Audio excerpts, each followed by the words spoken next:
শোনো মা, আমার বর হবে বাবার মতো সৎ, আইনস্টাইনের মতো বুদ্ধিমান, আর দুলাভাইয়ের মতো মজাদার মানুষ।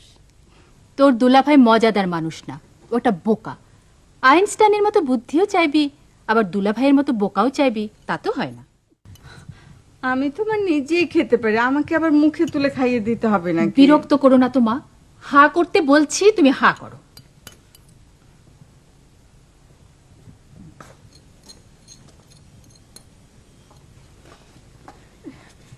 এখন আবার এই আপেলও খেতে হবে নাকি?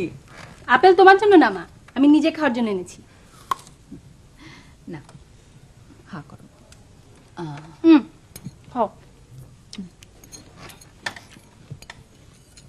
মা, এখন যখন তুমি আছো, ওদেরকে আসতে বলে দেই। কাদেরকে আসতে বলবি? যে মেয়েটার সঙ্গে মবিনের বিয়ের কথাবার্তা হচ্ছে, ওর আত্মীয় স্বজনদের। না, আসতে বলে দে, বৌমাকে আমার খুব পছন্দ হয়েছে। আগে থেকে বৌমা দেখো না তো মা, বিয়ে হোক তারপর ডাকবে। বিয়ে তো নাও হতে পারে। বিয়ে হবেই। আমি স্বপ্নে দেখেছি বৌমা এসে আমাকে পা ধরে সালাম করছে। এর মধ্যে স্বপ্ন দেখতে পারেছো মা? আচ্ছা মা, আমার বিয়ে হচ্ছে, এই জাতীয় কোনো স্বপ্ন দেখেছো? একটা হ্যান্ডসাম ছেলে এসে তোমাকে সালাম করছে, এরকম কোনো স্বপ্ন দেখেছো? আমার বর কেমন হবে শুনে রাখো মা, সে দেখতে হবে রবার্ট রেডফোর্ডের মতো। সে আবার কে?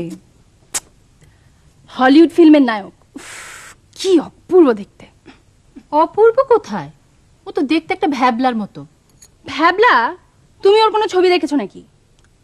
শোনো মা, আমার বর হবে বাবার মতো সৎ, আইনস্টাইনের মতো বুদ্ধিমান, আর দুলাভাইয়ের মতো মজাদার মানুষ।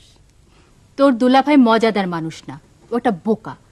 আইনস্টাইনের মতো বুদ্ধিও চাইবি, আবার দুলাভাইয়ের মতো বোকাও চাইবি, তা তো হয় না। জামাইকে বোকা বলছিস কেন?